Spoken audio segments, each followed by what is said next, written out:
It's 1936, summer in Berlin, and the Olympics are in full swing. Yes, we're talking about those Nazi Olympics. Hitler's in power and keen to show the world the strength of the German people. Right now, we're on the athletics field. A 24-year-old Greek athlete begins his run-up towards a large pit of sand.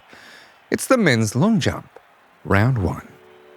The young man has 3 chances to jump beyond 7.15 meters to make it through to the next round. He's focused, fit, and strong. He runs to the mark, jumps, and lands in the sand. 7.05 meters. It's good, but not good enough. I'd be happy with a solid meter. Grigoris Lambrakis has 2 more attempts that day, but he can't jump that crucial 7.15 meter distance. His dreams of a gold medal are now officially over. And the man who does win the men's long jump? Well, that's Jesse Owens, the famous African-American athlete. It's one of the 4 gold medals Jesse Owens wins in Berlin. Owens is an incredible athlete, both physically and psychologically. A fact which reportedly angers the German Führer as he watches from the stands. Grigoris leaves the stadium, but he doesn't give up on his long jump dream. 2 years later, he jumps 7.37 meters, a Greek national record. A record that stands for more than 20 years. But this Greek national hero, an athlete, doctor, and peace activist, would live only a few years longer than his long jump record. 3 decades after competing in the Olympics, Grigoris Lambrakis is assassinated. 500,000 people take to the streets of Athens to mourn and protest his murder. It's not always the athletes who win gold medals who lead the most interesting and impactful lives.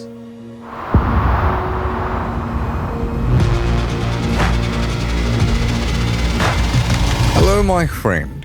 I'm Aslan Pahari, and this is Assassins, the show in which we tell the stories of history's most shocking assassinations. And today, Grigoris Lambrakis, a man who grew up in Greece, a country awash with physical reminders of its ancient past. A past full of invasions, conflicts, and the spilt blood of its soldiers. Grigoris saw those same battles play out in his lifetime, but he sought peace and was killed for it, taken out by a pair of far-right assassins. But why would anyone want to assassinate a champion Greek athlete? If you drive 2 hours west of Athens today, you reach the region of Arcadia, full of rolling hills, olive groves, goats clambering about, and small farmhouses. For centuries, the word Arcadia has been used to describe a place of natural beauty and peace. But in 1912, Grigoris Lambrakis is born in this original Arcadia, and he will devote himself to the Arcadian idea of a peaceful life. In his early years, Grigoris is poor, in the way many Greek villages were back then. But he's young, smart, and idealistic. And he's an Olympian. When World War II arrives in Greece, it sends Grigoris on a very different path. It's 1941. 5 years after Lambrakis competed in the Berlin Olympics, the Germans occupy his country. The main Axis powers, Germany, Italy, and Japan, decide it's strategically important to take control of Greece. A year earlier, the Italian fascists invaded the country, but the Greek forces managed to push them back. The Nazis, however, are a different prospect. Their invasion is swift and successful, and the occupation begins. Grigoris, our peace-loving athlete, sees what's happening and quietly joins the Greek resistance. He forms the Union of Greek Athletes and starts organizing events, raising money for food banks, and helping his fellow Greeks suffering under the occupation. Watching the fascists up close fuels his lifelong opposition to the far right and to the military. Right now, he's taking on the fascist threat coming from outside Greece. But soon, that threat will come from within Greece itself. By 1944, the Nazis have been defeated and begin withdrawing from Greece. The Greek nation celebrates, but their joy and excitement is short-lived. Post-war, there's a power vacuum and chaos, and a civil war breaks out. The country is turning into a Cold War battleground. American and British powers are terrified communism will take hold in this strategic location at the bottom of Europe.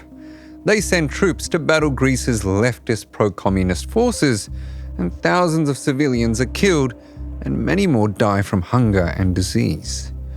In 1949, the Greek National Army declares victory over the communist forces.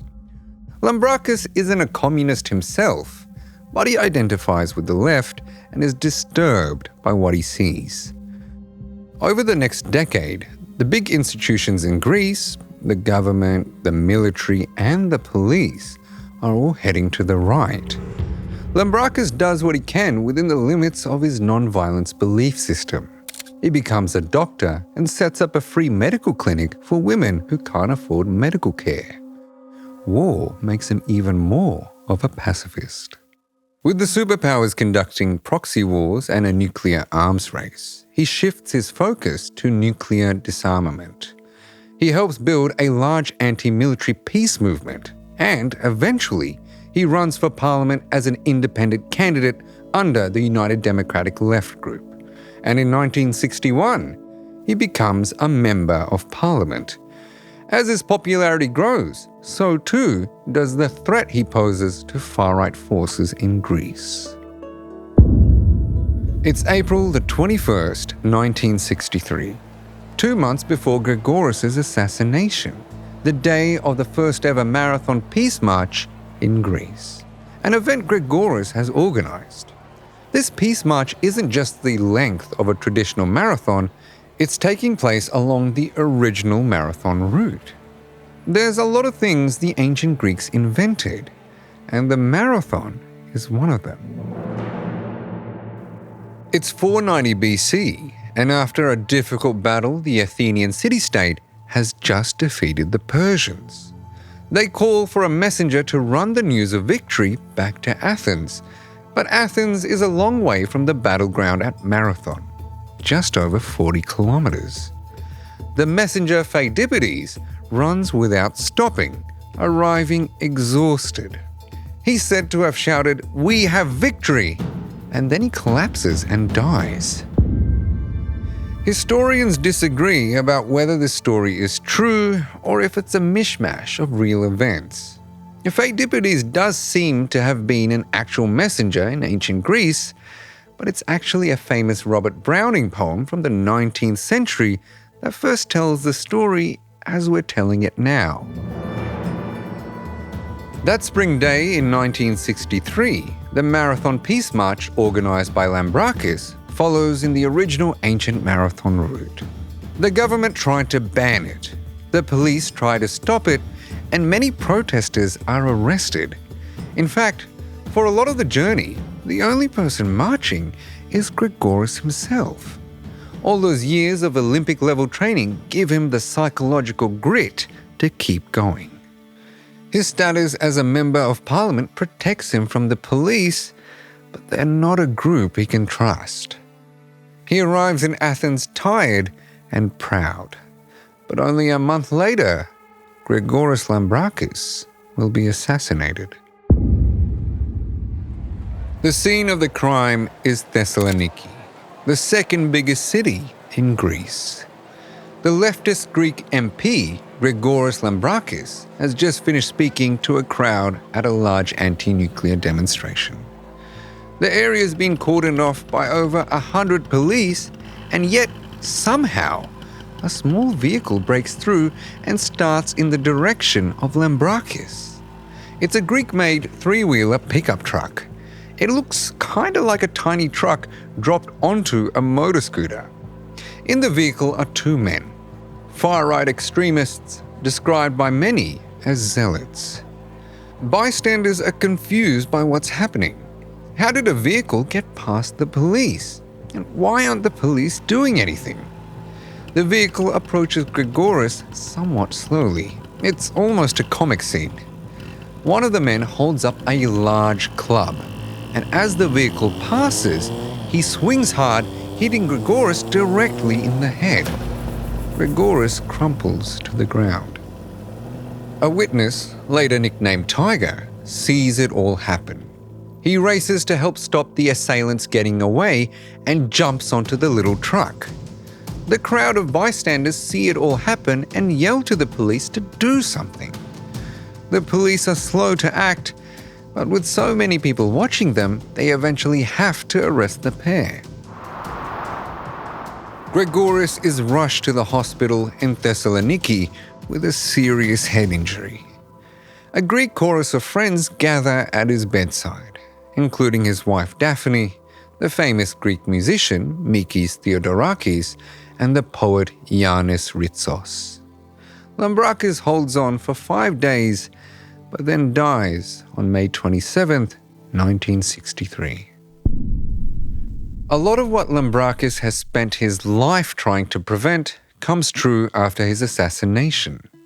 Increasing political violence, government dictatorship, unchecked police and military power. In the aftermath of his assassination, a group of lawyers and judges begin investigating. They delve into the alleged links between the far-right assassins, the Greek police, and people high up in the government and the military. But then something big happens in Greece. A group of right-wing military colonels launch a coup in 1967. They're successful and hold on to power for the next 7 years. Many of the key people investigating the death of Lambrakis lose their jobs. The central figure attempting to prosecute those behind the killing is Christos Sartsitakis. The military dictatorship puts him in prison.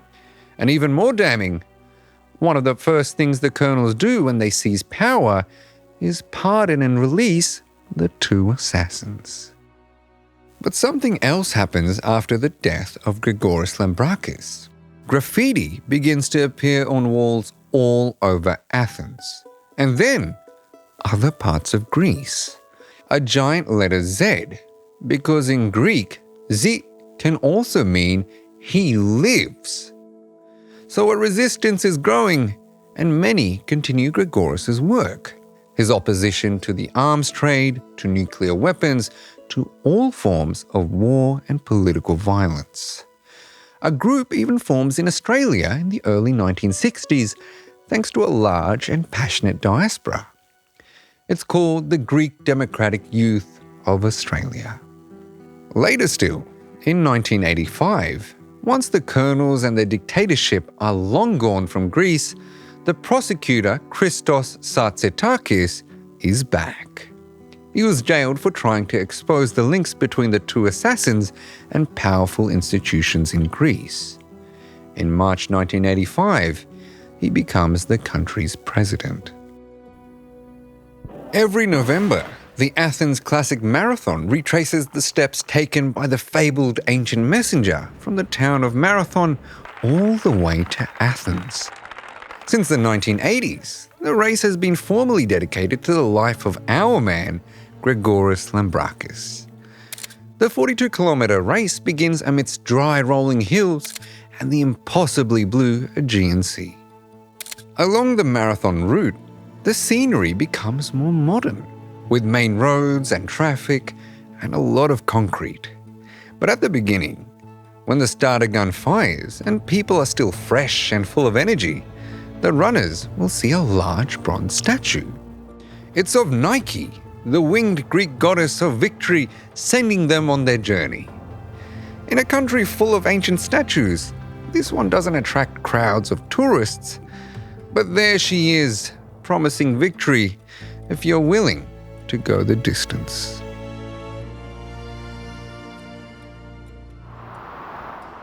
Thank you for watching, my friend.